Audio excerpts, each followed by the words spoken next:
সর্বপ্রথমে এখানকার বিজয় সাথে শুরু করে পঞ্চায়েত সমিতির সভাপতি শুরু করে যে টিম এখানে কাজ করছে, আপনাদের কাজ সত্যি আমরা খুবই খুশি হয়েছি, খুবই ভালো লেগেছে। তার জন্য সবার হাতটাকে দিয়ে কৃতজ্ঞতা জ্ঞাপন করার জন্য আমি অনুরোধ করছি। সেই বাচ্চাগুলোকে পড়াশোনা করার জন্য তিনি নির্দেশ দিয়েছেন, কিন্তু আমার মনে হয় যে আইসিডি সেন্টারগুলো সেই আইসিডি সেন্টারগুলোতে পড়াশোনা হয় না। আমাদের সেটা সকলের লক্ষ্য রাখার দায়িত্ব আছে। আমরা কুষ্টিয়া গ্রাম পঞ্চায়েত নির্বাচনে যারা উত্তীর্ণ হচ্ছি, যারা জনপ্রতিনিধি আছি, শুধু পঞ্চায়েত মেম্বার, পঞ্চায়েত সমিতি মেম্বার বা জেলা পরিষদ মেম্বার, প্রধান আছেন, তারা গ্রাম পঞ্চায়েত এসে উন্নয়নমূলক কাজগুলো করতে হবে না, সঙ্গে সঙ্গে আমাদের বাকি এইসব বিষয়গুলো আমাদের দেখতে হবে। সেই আইসিডি সেন্টারে আমাদের যারা দিদিমণি আছে তারা কেন পাচ্ছে না সেই বিষয়গুলো লক্ষ্য রাখার জন্য অনুরোধ করবে। এবং এরিয়াতে সব থেকে বিভিন্ন জেলার আমাদের সব থেকে মাথা ব্যথা কারণ হচ্ছে চাইল্ড ম্যারেজ, সেটা আমাদের সকলকে লক্ষ্য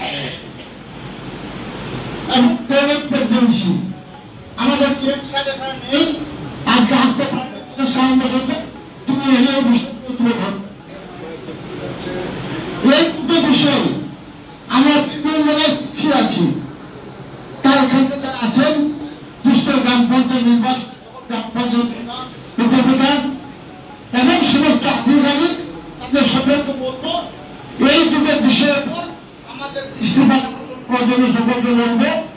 তাছাড়াও আজ সেখানে উপস্থিত আছেন আমাদের পিডি সাহেব, আকবর সাহেব, উনি যেসব বিষয়গুলো তুলে ধরেছেন, যেসব ব্যাখ্যাগুলো দিয়েছেন একবারে গল্পের আকারে, সর্বদাই এই বিষয়গুলো শুধু সুবিধা হবে না, এগুলো রোমাঞ্চন করতে হবে। কিভাবে পাড়াতে খোঁজ আলোচনা করতে হবে, পাড়ায় পাড়ায় আলোচনা করতে হবে, বাড়িতে বাড়িতে যেতে হবে। আপনার জনপ্রতিনিধি হয়েছেন, এরিয়ার মানুষ, এরিয়ার ভোটার, ভোটাধিকার প্রয়োগের মাধ্যমে আপনাদের গ্রাম পঞ্চায়েতের প্রধান, পঞ্চায়েত সমিতির প্রধান, জেলা পরিষদের মেম্বার বানিয়েছে। সর্বদাই আমাদের দায়িত্ব কর্তব্য আছে। যেভাবে আমাদের বিজয় আমাদের জয়গুলোর সাথে শুরু করে আমরা কিভাবে পরিশ্রম করছে ঘটনার মধ্যে আমরা উপলব্ধি করতে পেরেছি, যার জন্য কালকে আমরা গিয়েছিলাম খয়রাসন এবং দুর্গাপুর, খয়রাসন এবং দুর্গাপুর ব্লকের থেকে এই রামপুর 2 নম্বর ব্লকে অনেক এগিয়ে, সেটা আমাদের এটিএম সব আগেই বলে দিয়েছেন, অনেক এগিয়ে আছে, সব বিষয়ে এগিয়ে আছে, আরো এগিয়ে যেতে আমরা বলতে। তার জন্য জেলা পরিষদ এবং বিভিন্ন প্রশাসনিক কর্তা ব্যক্তি যারা আছেন সবসময়ের জন্য আমাদের সহায়তা করবেন। এসডিও সাহেব আছেন, উনি এসেছেন এরিয়া উন্নয়নের জন্য, উনিও কিছু কথা বললেন। সবাইকে আমরা সকলে তিন বিভূম হিসেবে কাজ করছি।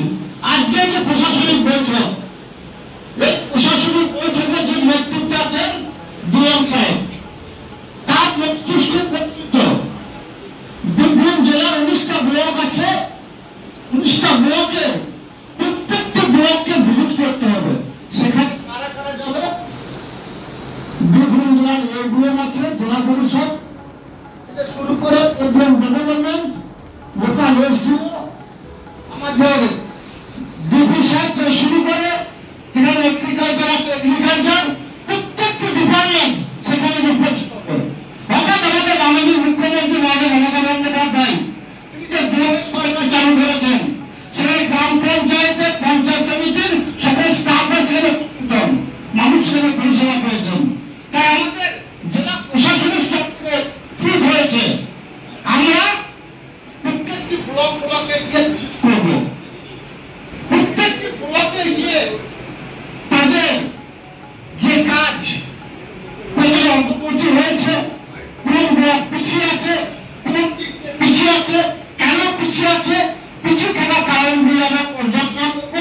তারপর জেলা স্তরে বসে সেই ব্লককে কিভাবে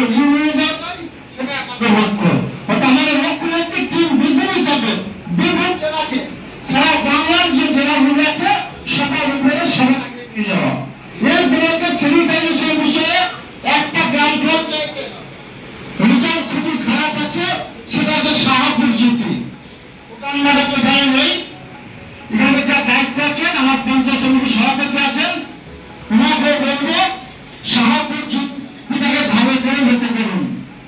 শহীদ কাজের বিষয়টা আমাদের মাননীয় মুখ্যমন্ত্রী মাননীয় মমতা বন্দ্যোপাধ্যায় প্রতি মুহূর্তে জেলা স্তরের কাছ থেকে পুরো জীবনে